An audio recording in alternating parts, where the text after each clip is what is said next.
Karena mami saya tuntas, Pak. Kalau saya doa kemarin kan saya doa, kok Tuhan kasih perpanjang 3 tahun lagi. Saya bilang begitu kan. Kalau itu diperpanjang, mami saya mungkin matinya malah akan bikin ribet kita sekeluarga. Sekarang kan sehat, tiba-tiba drop meninggal. Iya, ini Pak Malaikat silakan. Terakhir ya Pak Malaikat ya, persis jam 5 nih kita harus selesaikan.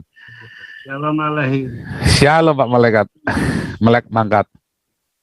Nabi, saya Iya. di Surabaya. Kalau Iya. perlu langsung kontak chat. Ya. Moga-moga saya bisa bantu apa yang dibutuhkan di Surabaya. Ikut berduka cita. Kok berduka cita? Berduka cita, berempati Pak. Jadi paling enak kalau misalnya kita apa jawabannya? Empati. Empati itu kalau simpati, orang ganteng, orang cantik, orang baik, kita bersimpati sama dia.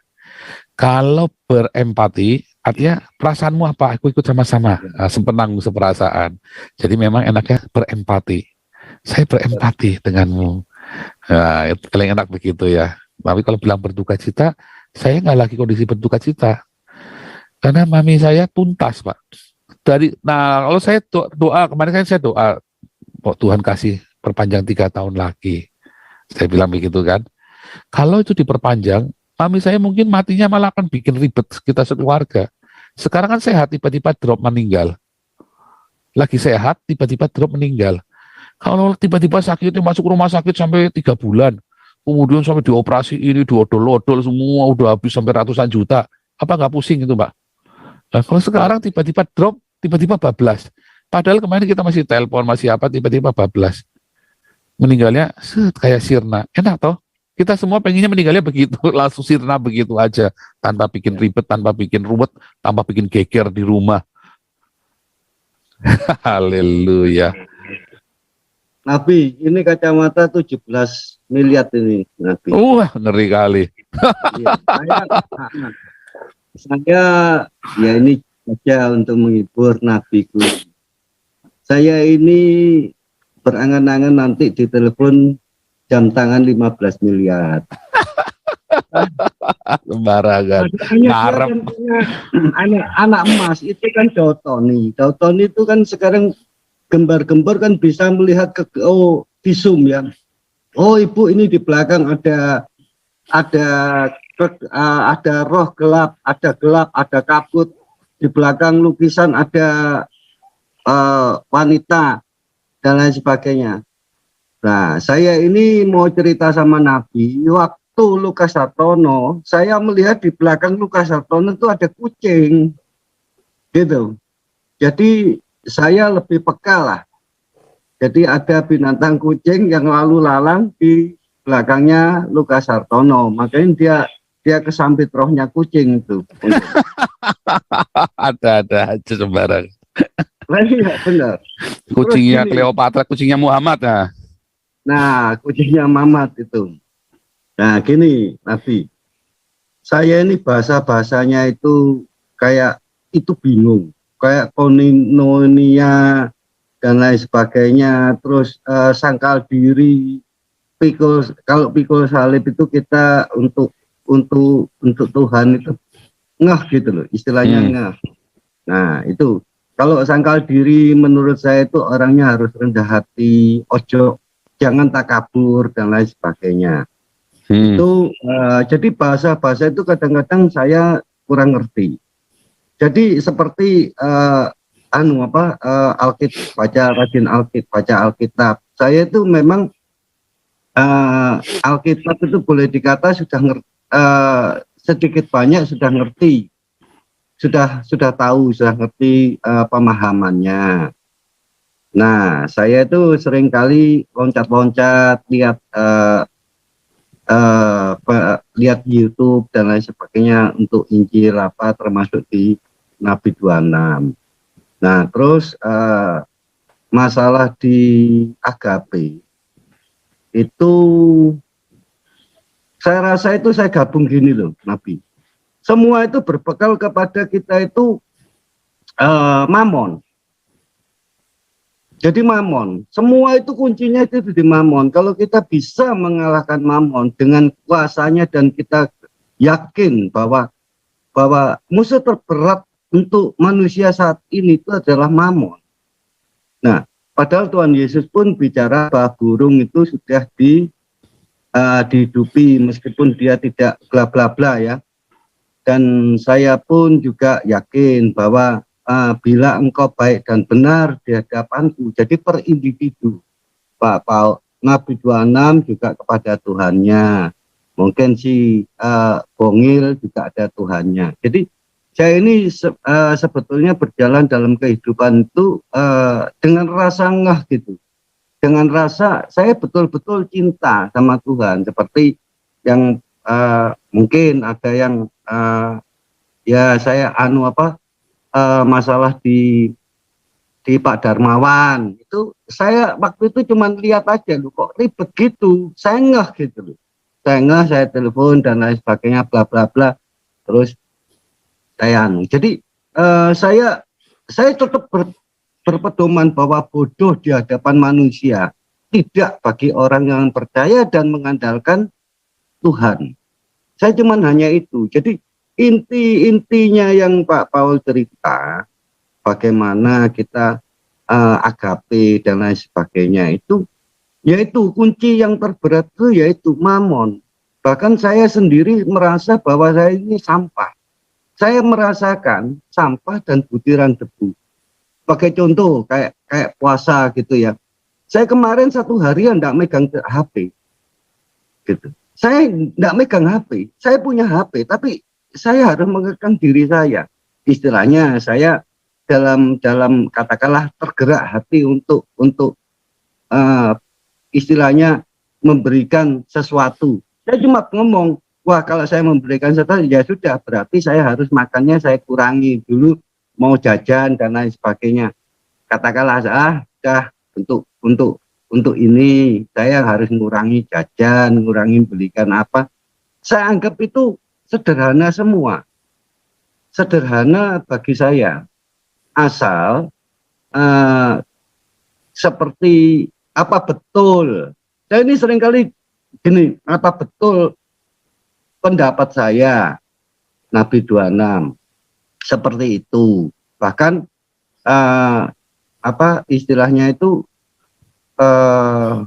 kalau saya lihat tuh bingung, seperti baca di Alkitab ada teka-teki, ada ini, ada apa. Saya itu masih belum mampu gitu loh. Cara berpikir saya itu belum mampu. Jadi akhirnya saya menggerakkan diri sendiri dengan perasaan dan harus punya untuk melayani Tuhan. Saya terus terang aja, istri saya waktu meninggal hari ke-41, waktu itu hari ke-40 saya enggak dapat perasaan apa-apa. Habis gitu saya nangis di hadapan Tuhan. Tuhan, aku ini kok belum dikasih. Dan betul, hari ke-41 jam 2 pagi saya dipertemukan dengan istri saya. Waktu itu dalam mimpi ya. Dan betul-betul dijawab oleh Tuhan. Bahkan istri saya pun sendiri saya sudah tahu di mana dia. Bahkan pada waktu itu diantarkan oleh orang, istilahnya seorang pemuda, dan saya tahu bahwa dia itu malaikat. Dan terus terang malaikat itu tunduk dan sujud di hadapan saya. Waktu itu akhirnya saya bilang, terus istri saya bilang, ini sebentar lagi mau terang, pintu surga mau ditutup, istilahnya seperti itulah. Terus dia berangkat. Itu hari ke-41 setelah saya, hari ke-40 itu saya nyambat, hari ke-41 saya dipertemukan dan dijawab langsung kontan, tidak pakai dan oleh Tuhan. Maka setelah itu saya betul-betul betul-betul puas, dan sampai hari ini pun saya tetap berjanji saya akan merawat anak saya dan saya tidak mau istilahnya itu kawin lagi. Itu.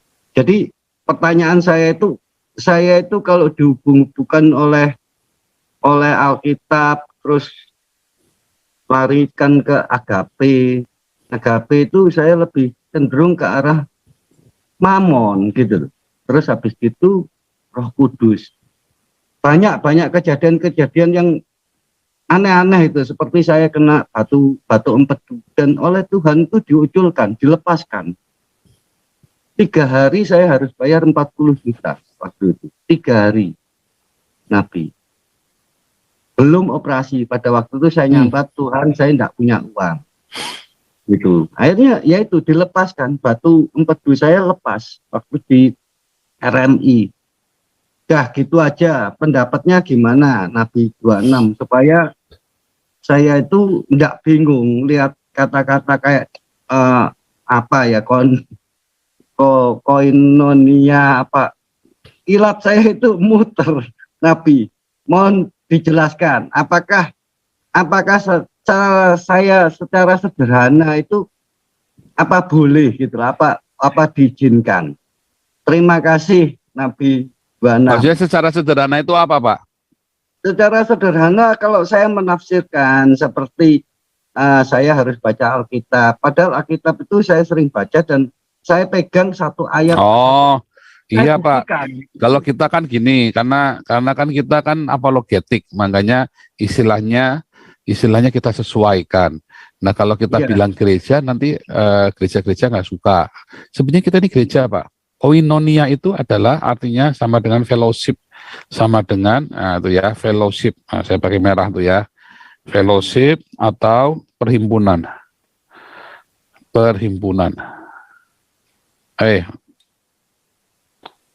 Ya, perhimpunan.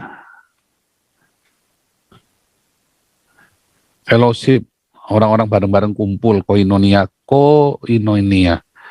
Ya. Itu namanya perhimpunan, sama-sama kumpul. Nah, koinonia di dalam ini kan koinonianya hagios. Hagios itu artinya orang kudus, Pak. Hagios itu artinya suci, kudus. Nah, kudus. Ya, orang-orang kudus. Jadi kalau kita hagios, saya bilang hagios ini kita perhimpunan orang-orang kudus. Koinonianya hagios. Itu perhimpunan orang-orang kudus. Berdoalah bagi orang-orang kudus. Nah, itulah hagios. Berdoalah bagi orang kita, ini orang-orang yang dikuduskan, orang percaya pada Yesus. Itulah orang-orang yang dikuduskan. Berdoalah bagi orang-orang kudus. Itu maksudnya kita, bukan para rasul yang sudah mati, bukan ya. Itu beberapa gereja menafsirkannya berdoa bagi orang kudus itu berarti berdoa bagi para rasul atau bagi bapak gereja. Salah ya. Orang kudus itu adalah kita. Ya. Nah, kemudian kata sangkal diri. Jadi, kalau bilang perhimpunan orang kudus atau bilang gereja online ya sama saja. Koinonia itu ya bahasa kasarnya itu gereja online gitu loh, Pak. Iya. Nah, kita ini kan gereja. Nah, kita ini ada gereja online. Nah, biar keren. Nah, kita biar keren aja kan. Koinonia. Nyebutnya aja susah kan. Koinonia. Nah, susah. Paham itu keseripet-seripet kalau bilang koinonia itu. Padahal itu di Jerman. Orang Jerman aja keseripet-seripet ngomongnya. Katanya Pak Charles tadi perempuan itu, soalnya Nia belakangnya. Bukan, ada koloh ya. Kalau depannya ada koloh, Pak. Kalau perempuan pasti ci, Pak. Oh iya. Iya. Tertawa jahat. Enggak ya, ngawur. Inonia, ci nonia. Enggak ya. Bukan. Koinonia itu perhimpunan. Nah, sangkal diri artinya kita menyangkal eksistensinya kita. Nggak usah sok-sokan, nggak suka pamer-pamer. Ya, saya ini batuk saja dapat 1 miliar. Nah, itu namanya nggak menyangkal diri. Benar ya kan? Pak, ya. Sangkal diri itu sekalipun kita pergi kemana nggak diakui sama orang, ya nggak apa-apa. Anak iblis loh, ya nggak apa-apa, begitu loh, biarin aja. Sangkal diri kita menyangkal diri kita, dinain eksistensi, menyangkal keberadaan diri kita sendiri, artinya nggak dianggap orang, nggak apa-apa. Wah, saya ini selebritis loh, nah, nggak usah mikir, kita bukan selebritis, kita jongos. Nah, itulah sangkal diri. Nah, dalam konteksnya itu ya salah satunya rendah hati itu, Pak. Iya, rendah hati, jangan takabur. Ya, salah satunya adalah kita rendah hati, karena orang-orang sangkal diri itu kan rendah hati hidupnya, nggak dianggap nggak apa-apa. Nah, kalau pikul salib, kita tuh menanggung kesalahan yang bukan kesalahannya kita. Dari mana dasarnya? Seperti orang Simon dari Kirene, yang dipikul salibnya Yesus, yang mau dihukum Yesus, tapi yang dipanggil, sekonyong-konyong dia lagi di pinggir jalan, ditarik, disuruh mikul salibnya Yesus.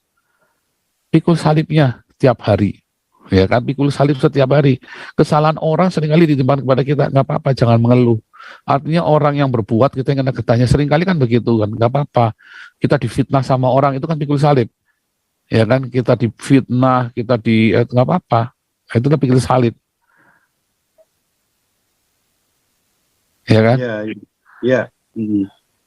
Oh, Ya, saya sering ngomong bodoh di hadapan manusia tidak bagi orang yang percaya dan mengandalkan kepadanya.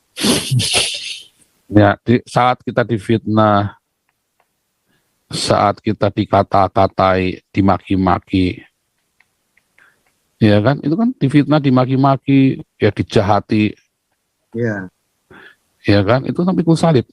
Sangkal diri tadi kan, setiap hari kan, ya, simpel sekali kan. ya, Nah, kalau orang ke Alexis, rajin ke Alexis, itu namanya hawa nafsu, ya beda lagi, ya. ya kan. Nah, terus ada lagi logos. Nah, ini baca Alkitab. Tadi baca Alkitab tadi kan. Rema. Kalau dengar itu online itu yang apa dari Romo dari mana juga sama. Sama. Ya, baca kata dengar khotbah. Iya, betul. Kalau rema, setelah kita baca logos, kita hidupnya dengan ini, ya kita kan harus mengasihi, ya kan, kasih, mengampuni, memberkati, agape tadi kan, agape dulu ya. Kita harus kasih yang tanpa pamrih. Nah, ada orang yang bakar diri, kemudian dia nyesel. Dia sudah mengorbankan dirinya sendiri, ternyata ya dia berkorban untuk orang yang salah. Nah, itu bukan agape. Ya, ada orang sudah mengorbankan dirinya sendiri, udah rugi banyak, ternyata orang itu mengkhianati dia dan dia marah. Itu namanya bukan agape, itu filio. Ya kan? Ya. Agape itu ya sekalipun dia mengkhianati ya nggak apa-apa. Aku tetap, kenapa kamu tetap melakukannya? Ya karena aku agape, nggak urusan. Sekalipun dia mengkhianati nggak urusan. Pokoknya saya mengasihi kamu. Makanya Paulus berkata, sekalipun aku membakar diriku, tapi aku nggak punya agape, itu sia-sia. Karena banyak orang mengorbankan dirinya untuk sebuah pamrih, para pahlawan misalnya. Apakah agape? Enggak, belum tentu. Para pahlawan itu ketika mati kan dia punya pamrih, dia berjuang karena dia punya pamrih, dia berharap untuk pengorbanannya dia akan berarti, tapi kemudian tiba-tiba dia dikhianati oleh teman-temannya, misalnya kan, oleh teman-teman seperjuangannya, dia marah, kepahitan, maka dia bukan agape, sekalipun dia harus kehilangan kakinya, kehilangan matanya, gara-gara perang misalnya kan, itu bukan agape. Agape itu adalah kasih yang nggak pakai pamrih. Ya. Nah, rema ini pertemuan antara logos dengan agape. Nanti ketika kita kan baca logos, kemudian kita melakukan praktek. Nah, di dalam praktek melakukan yang kita baca atau kita dengar itu, terus kita jadi ngeh, ternyata maksudnya ini akan dibukakan. Ini adalah pembukaan, penyingkapan. Dari penyingkapan demi penyingkapan ini, itulah yang disebut dengan penuh Roh Kudus. Orang yang sering disingkapkan, ya, dia kan tahu, wise, bijaksana, bijak. Karena penuh dengan penyingkapan itu. Nah, itulah rema, makanya dia jadi rema. Itu karena dia logos, dia baca, terus dia praktek tiap hari.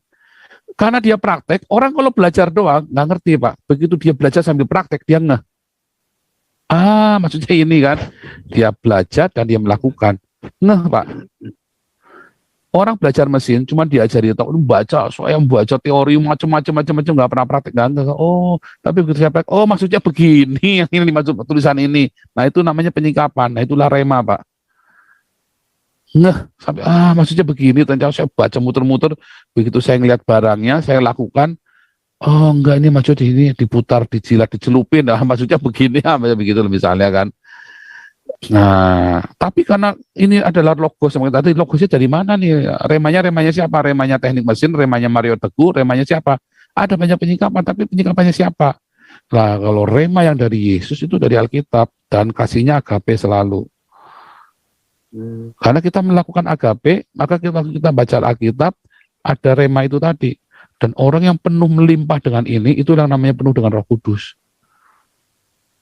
Roh Kudus itu bukan orang kesambet kesurupan, karena Allah adalah roh. Perkataanku, remaku, kata Yesus, remanya aku, penyingkapan dari aku itu adalah Roh Kudus, katanya Yesus bilang. Itulah roh. Itulah Roh Kudus, kata Yesus, rema itu.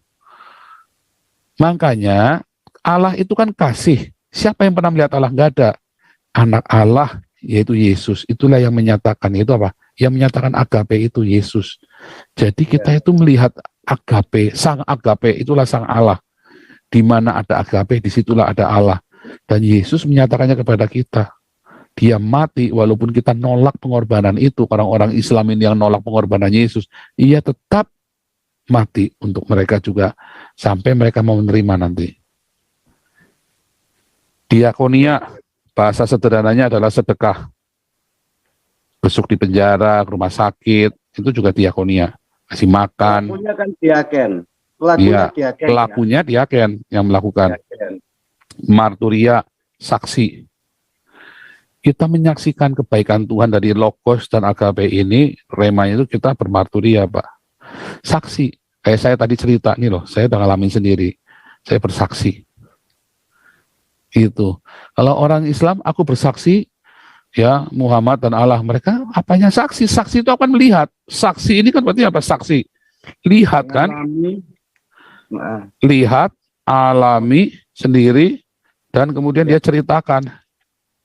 Lah memang dia ngeliat dia ngalami apa sama Muhammad sama Allah? Oh, bersaksi. Lalu mereka melihat Muhammad aja nggak pernah, Muhammad ngeliat Allah aja nggak pernah. Lalu apa dilihat dan dialami apa? Lalu mereka cerita. Artinya dia nggak pernah ngeliat, dia nggak pernah ngalami. Lalu dia cerita. Artinya apa? Saksi dusta. Kalau saya saksi, saya ngeliat sendiri, saya ngalamin sendiri, saya cerita sama Anda semua, itulah saksi. Saksi yang benar. Saya melihat, saya mengalami, dan saya ceritakan. Nah, kalau Anda bersaksi tentang Muhammad, tentang Allah, itulah dusta. Anda nggak pernah ngelihat, Anda nggak pernah mengalami, lalu Anda cerita. Itu namanya saksi dusta. Gitu. Ya. Saya terus terang aja, baru itu Nabi ini ngomong, kita itu tidak boleh di-framing dan lain sebagainya. Itu semua dalam pemikiran saya itu terjawab oleh Nabi. Ya. Nabi. Jadi saya bilang, ya puji Tuhan, saya bisa mendapat apa yang saya maksud selama ini. Jadi memang seperti bimbingan Roh Kudus, saya ini memang teknik mesin. Cuma terakhir itu saya memang dibukakan, disingkatkan untuk yang di kimia. Kimia saya tidak ngerti, nol betul. Akhirnya saya bisa membuat dan lain sebagainya. Hanya betul-betul bimbingan Roh Kudus. Maka dari itu saya juga harus menjaga kekudusan saya sampai akhir hayat saya. Terima kasih Nabi 26. Ya, silakan tutup di dalam doa, Pak Malaikat.